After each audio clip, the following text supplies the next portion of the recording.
Des que vaig arribar a València vaig començar a fer classes de cajón i aquest any he seguit amb el mateix professor, amb el Diego, i ell em va proposar a veure si el cajón més o menys ja el tenia una mica controlat, si em venia de gust provar un altre tipus de percussió i vam treure la darbuka perquè també és un objecte, un instrument molt portable i que fa bastant d'escàndol i una cultura absolutament diferent del flamenco.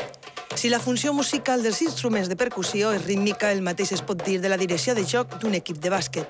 Així que l'afició de Laia Palau pel darbuka i el caixó es complementa molt bé amb el seu treball en el Ciutat Casares. És molt graciós, però sí que és veritat que sempre hem d'escalfar una mica, la rutina és una mica la mateixa, escalfar, estirar, perquè realment t'estàs molta estona en la mateixa posició i arriba un moment que si no ho fas bé agafes mala posició i es carrega l'esquena i els braços. Però no és tan potser cansat físicament. Seguir el ritme ajuda Laia a desconnectar del bàsquet, però no del tot si el seu equip ha patit un mal resultat.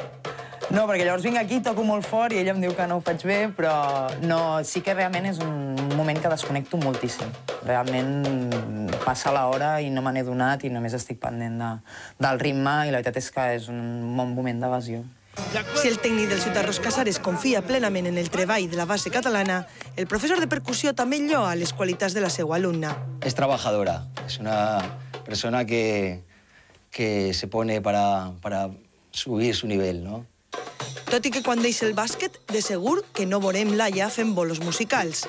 No crec que em doni de menjar, tant de bo, m'encantaria. El que passa és que la carrera de músic és una carrera molt llarga i de moment ho faig com a hobby, però m'encanta. La veritat és que m'agrada molt i m'agradaria potser implicar-me una mica més, però això potser quan deixi de jugar.